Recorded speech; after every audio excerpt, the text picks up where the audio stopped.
Good morning, everyone. We celebrated 29th August 2021 as National Sports Day, which marks the 117th birth anniversary of great hockey legend Major Dhyan Chand, a great hockey player who had won many Olympic gold medals for Bharat. This significant day is marked to spread awareness about the physical activity, sports and overall health. दुनिया भर में hockey के जादूगर के नाम से प्रसिद्ध भारत के महान व कालजयी हॉकी खिलाड़ी मेजर ध्यान सिंह, जिन्होंने भारत को ओलंपिक खेलों में स्वर्ण पदक दिलवाया, उनके प्रति सम्मान प्रकट करने के लिए उनके जन्मदिन 29 अगस्त को हर वर्ष भारत में खेल दिवस के रूप में मनाया जाता है। भारत सरकार ने मेजर ध्यानचंद को 1956 में भारत के तीसरे सर्वोच्च नागरिक सम्मान पद्म भूषण से सम्मानित किया था।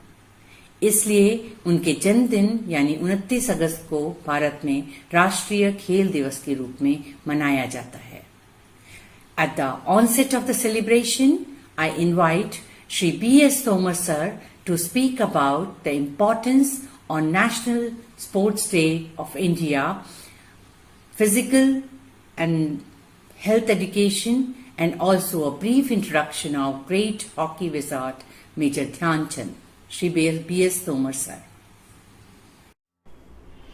सभी को नमस्कार। मैं B.S. तोमर, पीजीटी मैथ्स, केंद्रीय विद्यालय उज्जैन, राष्ट्रीय खेल दिवस के अवसर पर आप सभी का हार्दिक स्वागत करता हूं। मनुष्य के शारीरिक और मानसिक विकास के लिए खेलों का बहुत महत्वपूर्ण माना गया है।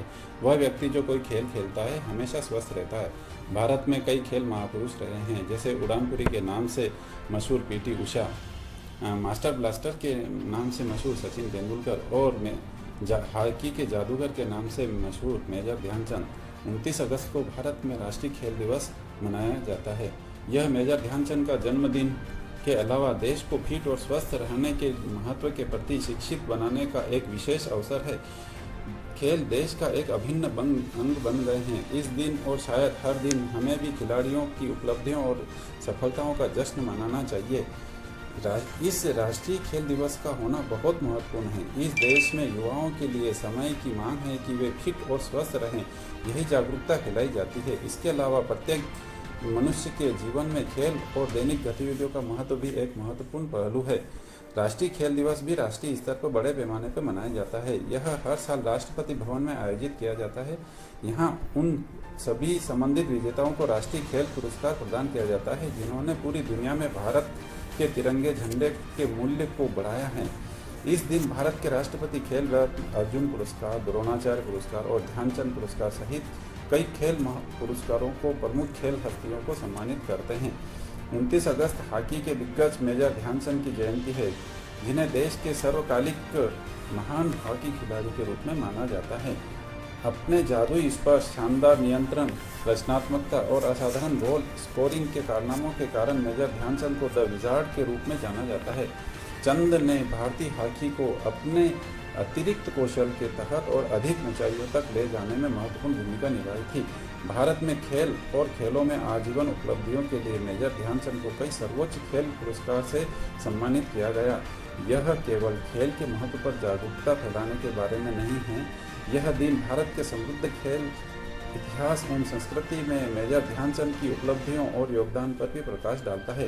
राष्ट्र के राष्ट्रपति उन खिलाड़ियों को सम्मानित करने के लिए राष्ट्रीय खेल दिवस पर पुरस्कार प्रदान करते हैं जिन्होंने अपने करियर में सम्मान हासिल किया है और दुनिया भर में देश का गौरव बढ़ाया है। भारत सरकार ने वर्षों से इस दिन खेल से संबंधित कई योजनाएं शुरू की, जिसमें 2018 में खेलो इंडिया, 2019 में फिट इंडिया मूवमेंट आदि शामिल है। यह महत्वपूर्ण है कि पूरे देश में शहरी से लेकर ग्रामीण इलाकों तक जागरूकता पहुंचाई जा सके। हमें एक फिट राष्ट्र की जरूरत है और जनता की भागीदारी सबसे महत्वपूर्ण है।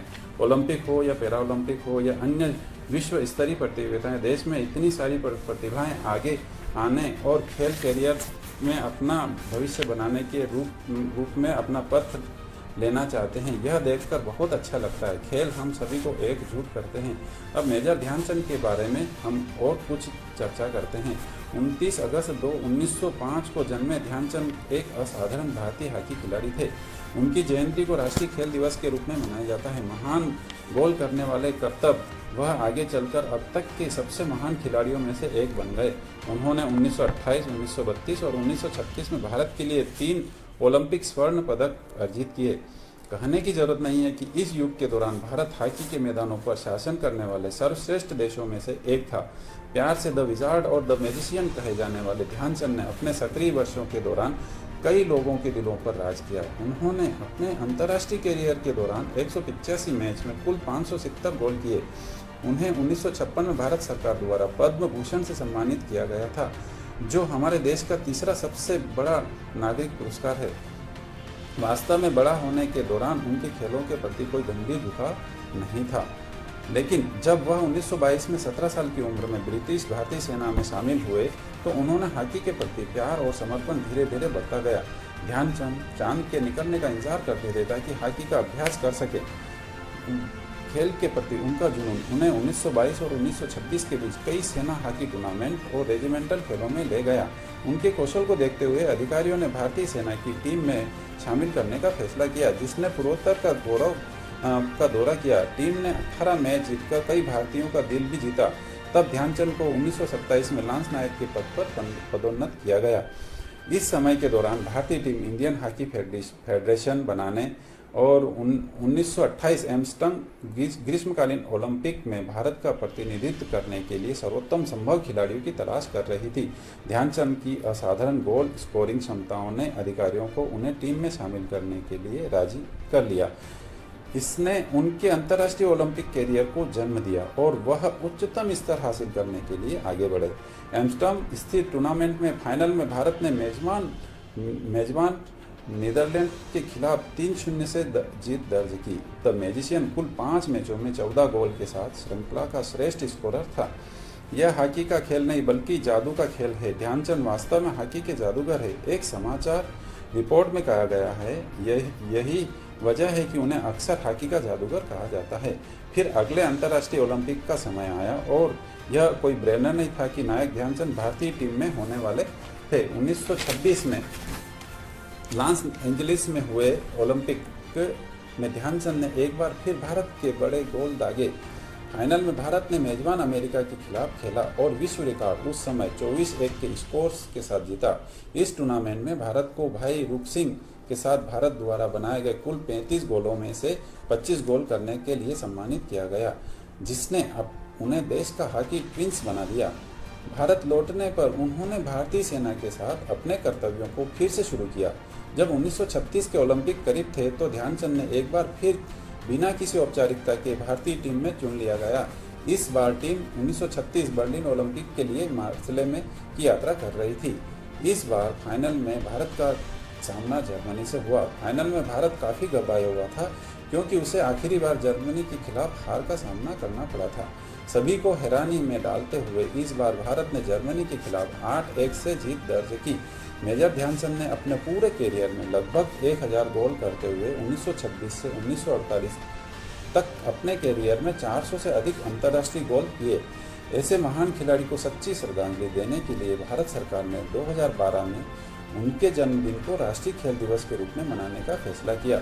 1979 में मेजर ध्यानचंद की मृत्यु के बाद भारतीय डाक विभाग ने भी मेजर ध्यानचंद को श्रद्धांजलि दी और अपने सम्मान में डाक टिकट जारी किया। ध्यानचंद तब भारत के साथ दुनिया भर के लाखों लोगों के लिए प्रेरणा बने। उनकी जयंती पर हम खेल के प्रति उनके जुनून और समर्पण को सलाम करते हैं और आशा करते हैं कि ध्यानचंद भारत के साथ साथ दुनिया भर के लाखों लोगों के लिए प्रेरणा बने।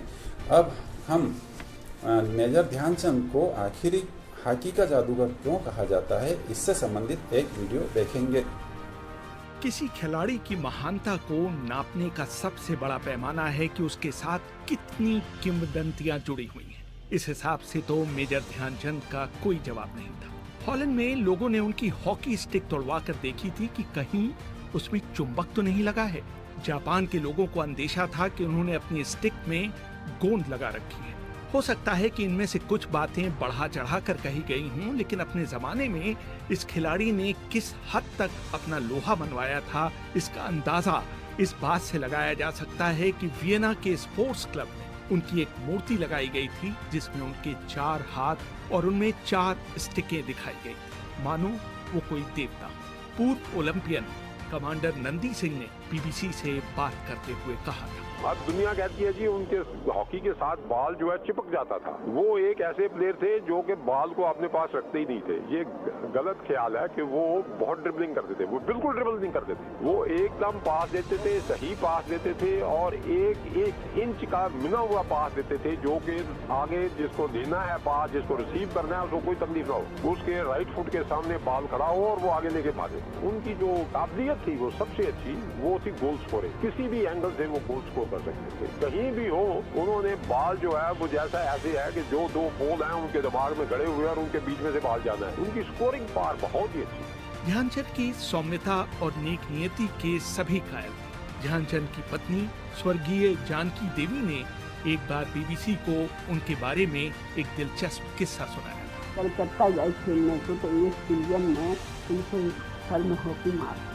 उन्होंने उस लड़के का सीरियस का चमड़ा फंसवाया, शाबाश बेटा, कोई बात नहीं। अब 10 मिनट रह गए थे खेलने का, 10 मिनट में उन्होंने 3 गोल किए।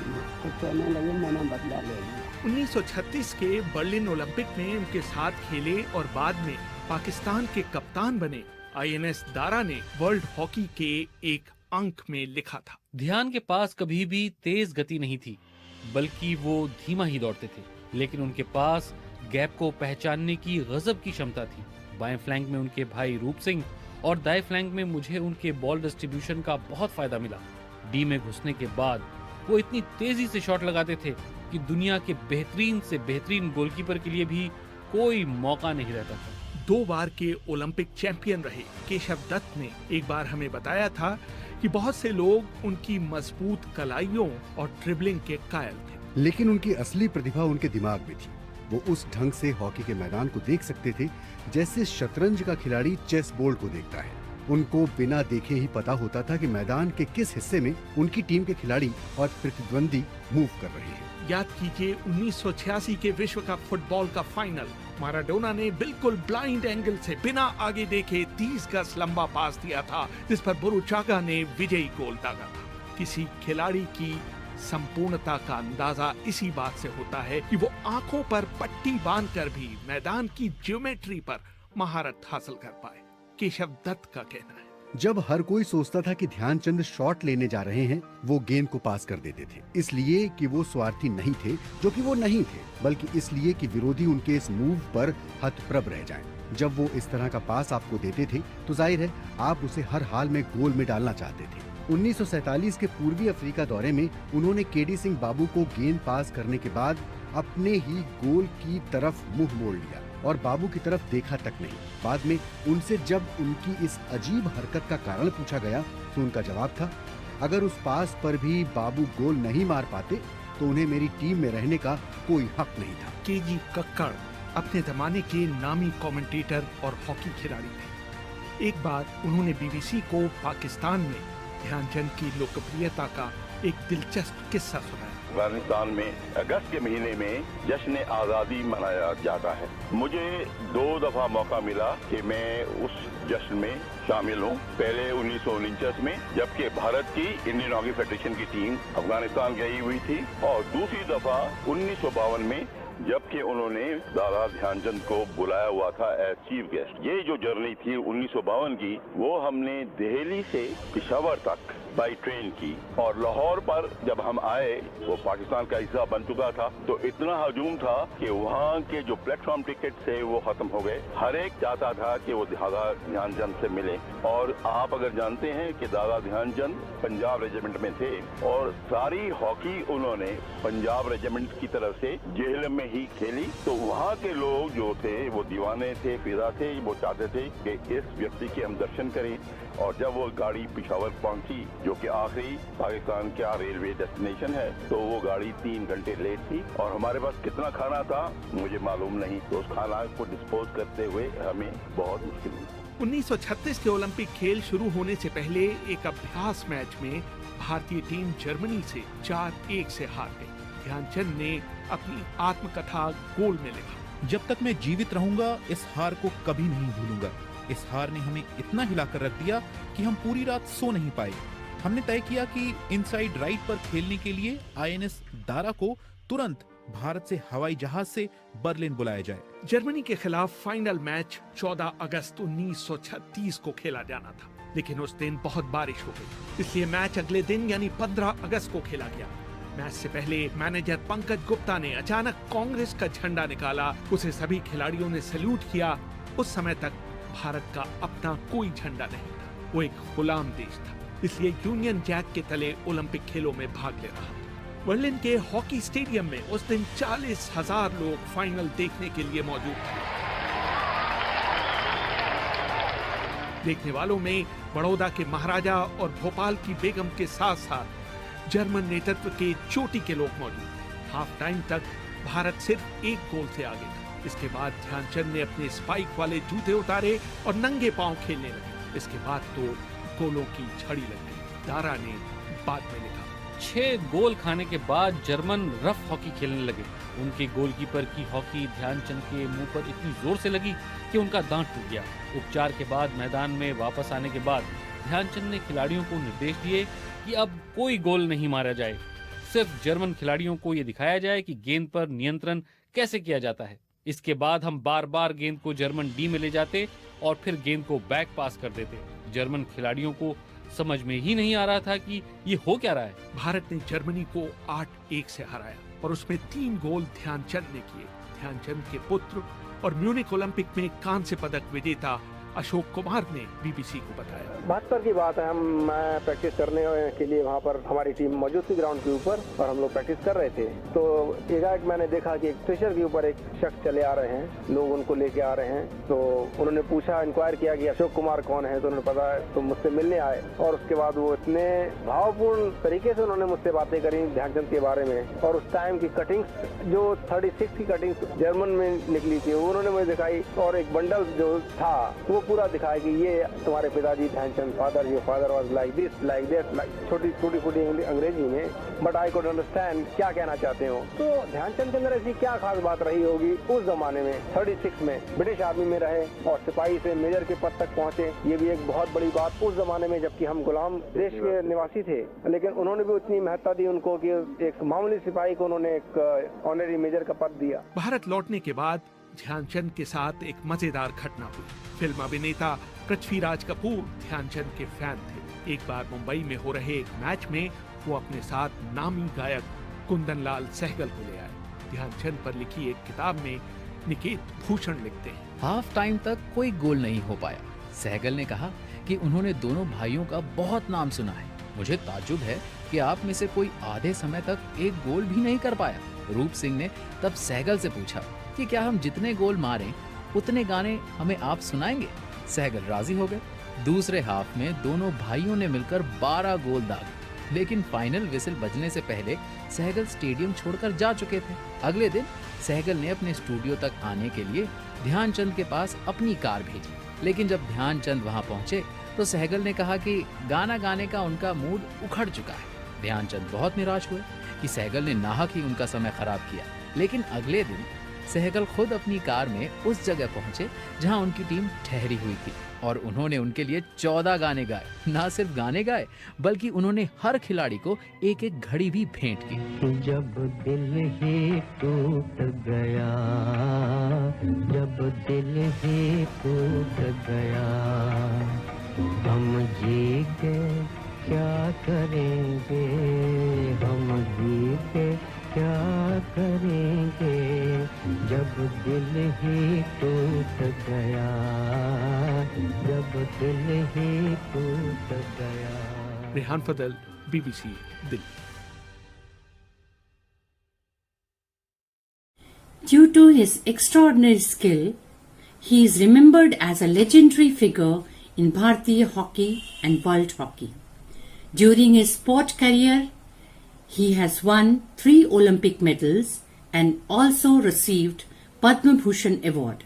His lifetime award and achievement in sports are considered as the highest point in the history of Bharatiya sport. Today, on the National Sports Day, the nation pays a tribute to the phenomenal hockey player Major Dhyanchand Singh. With these words, I cordially invite Honorable Shri A.B. Pandey Sir, Principal, Kendriya Vidyalaya Ujjain, for Principal's talk. Sir. सभी को नमस्कार। हमारे देश में प्रतिवर्ष 29 अगस्त को major Dhyanchand के जन्मदिवस के उपलक्ष्य में राष्ट्रीय खेल दिवस का आयोजन किया जाता है। खेलों से न केवल देश के सम्मान में वृद्धि होती है, वरन एक खिलाड़ी जन सामान्य से कई गुणों में समृद्ध होता है। खेलों से ही हम में टीम भावना का विकास होता है। असफलता को चुनौती की तरह स्वीकार कर सफलता प्राप्त करने का जज्बा उत्पन्न होता है। मनुष्य शारीरिक रूप से फिट, सबल व शांत मस्तिष्क युक्त होता है, जो कि विषम परिस्थितियों में धैर्य में परिवर्तित हो परेशानी से बाहर निकालने में सहायक होता है। मेजर ध्यानचंद ने हमें संदेश दिया कि सफलता प्राप्त करने के लिए पहले आपको अपनी क्षमता का आकलन करना चाहिए और तत्पश्चात उसे प्राप्त करने हेतु निरंतर प्रयास करते रहना चाहिए। खेलों से हम निरंतर नए नए संपर्क बनाते रहते हैं, जो कि हमें व्यवहार कुशल बनाते हैं और हम में सामाजिकता के गुण का विकास करते हैं। खेल शरीर के स्ट्रेस लेवल को काफ़ी कम कर देते हैं। परिणाम स्वरूप हमें अच्छी नींद आती है। खेल शरीर की इम्यूनिटी को बढ़ाते हैं। लक्ष्य निर्धारण में भी खेल सहायक होते हैं। इतनी सब खूबियाँ होने के बाद ऐसी कोई वजह नहीं बचती जो हमें खेलने से रोके। अतः हमें खेलों को अवश्य अपने जीवन का अभिन्न अंग बनाना चाहिए। सौभाग्य से हमारे देश में खेलों के प्रति जागरूकता व रुचि बढ़ रही है। इसका ताज़ा उदाहरण है टोक्यो ओलंपिक में हमारे द्वारा जीते गए 7 medal. Neeraj Chopra javelin throw में, रवि दहिया और बजरंग पुनिया ने रेसलिंग में मेडल जीतकर हरियाणा को देश के मानचित्र में विशेष स्थान दिया है। इसी तरह असम से लोलिना बोरगोहाइन बॉक्सिंग में, मणिपुर से मीराबाई चानू वेटलिफ्टिंग में, आंध्र प्रदेश से पीवी सिंधु बैडमिंटन में विशेष करतब दिखा चुकी हैं। इन सब खिलाड़ियों का परिश्रम तभी सार्थक माना जाएगा जब प्रत्येक व्यक्ति इनसे प्रेरणा ले, खुद खेलना शुरू करे और देश का नाम रोशन करता रहे। आशा है कि हम सब भी खेलों की तरफ अपना रुझान बढ़ाएंगे। धन्यवाद। जय Hind. The importance of sports and other physical activities need to be emphasized in order to build a fit, healthy and youthful India. We talk about the several health benefits of sports and physical activity in our daily life, like it not only reduces the risk to health but also improve academic excellence, leadership skill, discipline and reduce stress. Today, we all are undergoing the pandemic condition of COVID-19 and facing a challenge to maintain a physical as well as mental health. Now I invite our students, Ms. Simran Avasthi and Master Devesh Chauhan, to speak about fitness at home in COVID-19 and give a feedback. I'm Simran Avasthi of class 11C, and today I am here to talk about fitness at home, a feedback. As we all know, coronavirus, commonly known as COVID-19, is still going on, and it's been a year till now and we are still locked up in our houses. Many people around us are working from home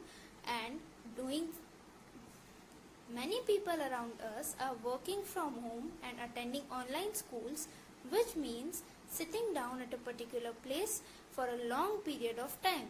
This sitting for a long period of time can cause a lot of diseases which can harm our body. For this, the only solution is time management. If you manage your time properly, that is, if you give equal time to work and exercises, you can save yourself from many serious diseases. If you can't take long breaks, rather than just sitting, do some small walks or stretching exercise. I think that can also work, isn't it? Especially in times like this, it is really important to be physically as well as mentally active.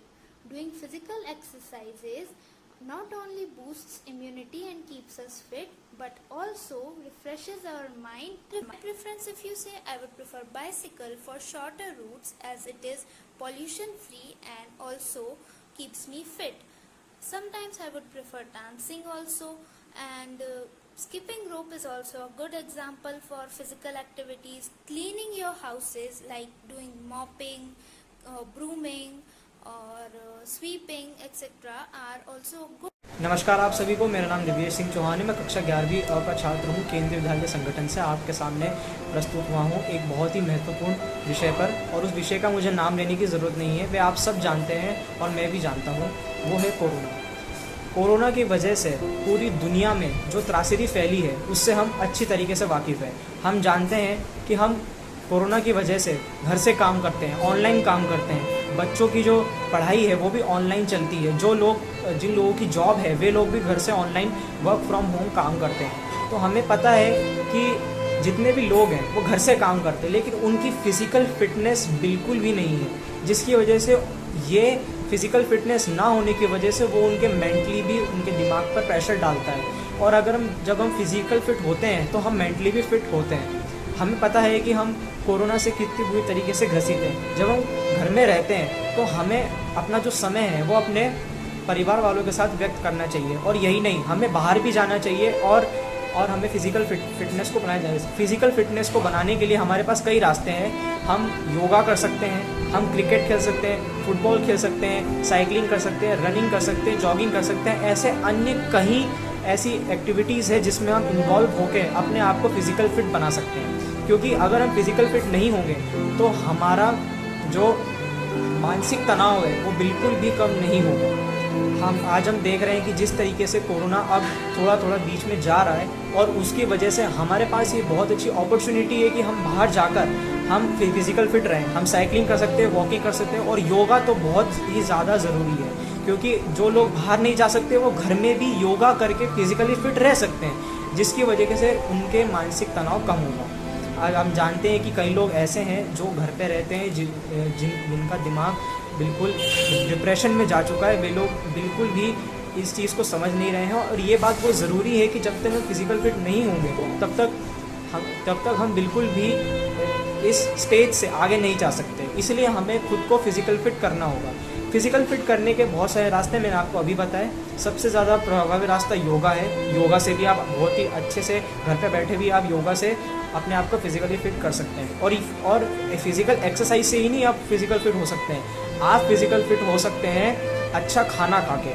आजकल हम देखते हैं कि कई ऐसे बच्चे, कई ऐसे बड़े हैं जो बहुत ही तला गला खाना खाते हैं, जिसकी वजह से उनका शरीर को बढ़ाए जा रहे हैं और वे लोग फिज़िकल एक्सरसाइज बिल्कुल भी नहीं कर रहे हैं। हमें इस चीज़ को समझना होगा कि जब तक हम हेल्दी फूड नहीं खाएंगे तब तक हम एक्सरसाइज करने के बाद भी हम फिज़िकली फिट नहीं रह सकते। तो हमें फिज़िकली फिट रहने के लिए हमें हेल्दी फूड भी खाना ज़रूरी है। हमें सुबह उठ के फ्रूट्स खाने चाहिए, वेजिटेबल्स का ज़्यादा करना चाहिए, हरी सब्जियों का ज़्यादा सेवन करना चाहिए, जिससे हमारी इम्यूनिटी भी डेवलप हो। कोविड वैक्सीन लगवाना बहुत ज़रूरी है आजकल। कोविड वैक्सीन के बिना हम बिल्कुल भी कोरोना से नहीं बच सकते हैं। लेकिन उसी के साथ साथ इम्यून सिस्टम को स्ट्रॉन्ग करने के लिए हमें एक्सरसाइज के साथ साथ बहुत ही पौष्टिक खाना ज़रूरी है।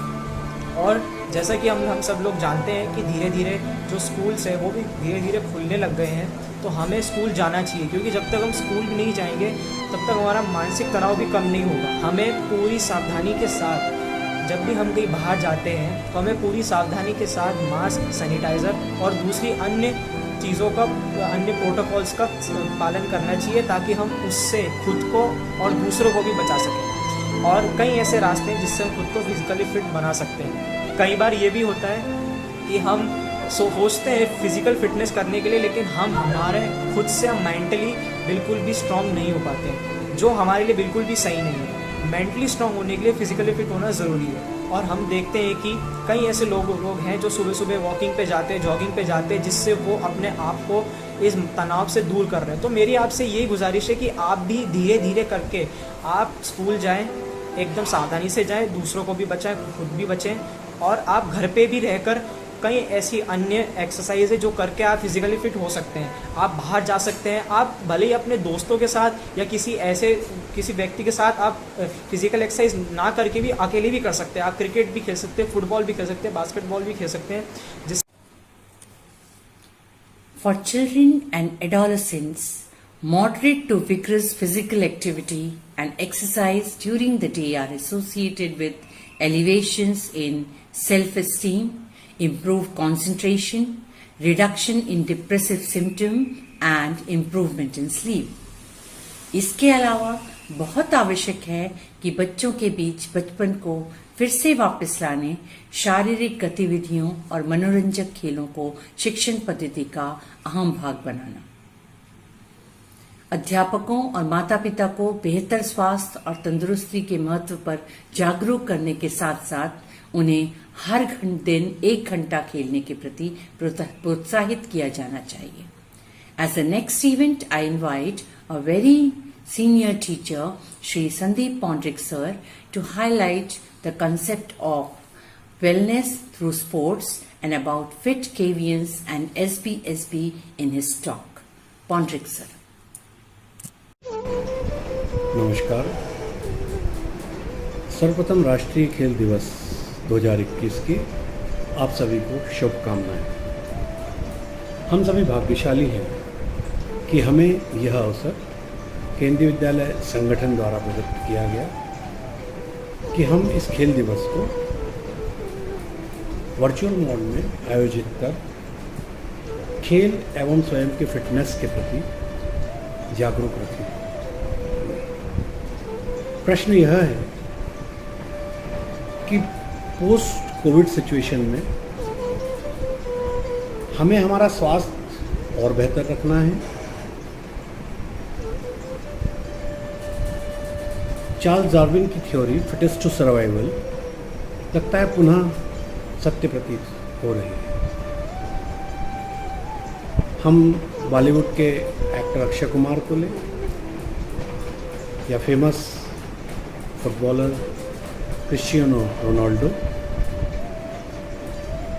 और भी इस श्रृंखला में कई लोग हैं जो अपने स्वास्थ्य के लिए हमेशा नित्य सतत जागरूक रहते हैं। प्रत्येक व्यक्ति को लगभग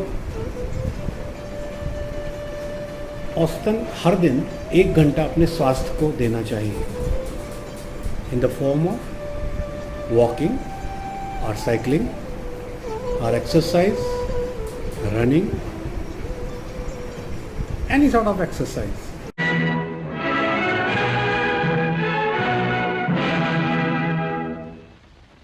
The final of the Olympic hockey. The wonderful Indian team in the white shorts, who so far have scored 30 goals to 0 in the tournament, are playing Germany.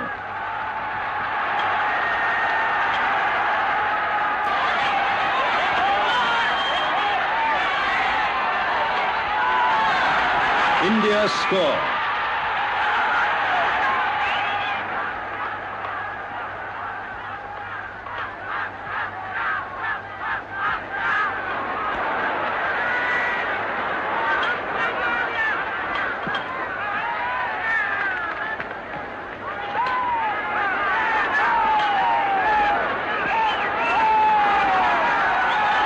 India score again.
result was India 8, Germany 1.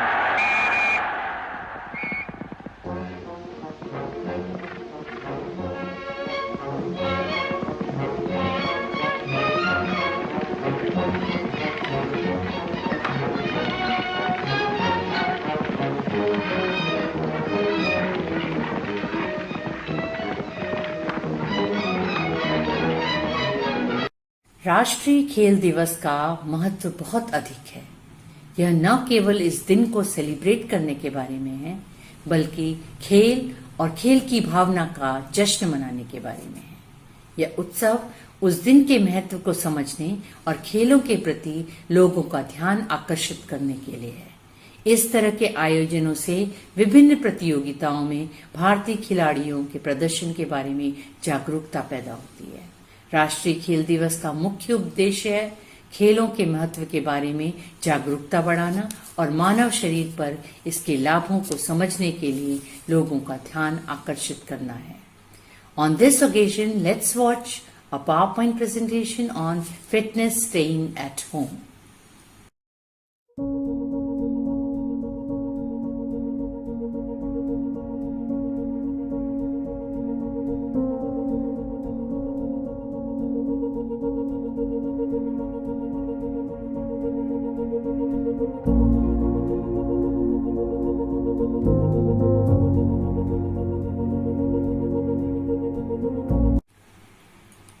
Sports is a great tool to encourage people to inculcate physical activity and sports in their everyday lives.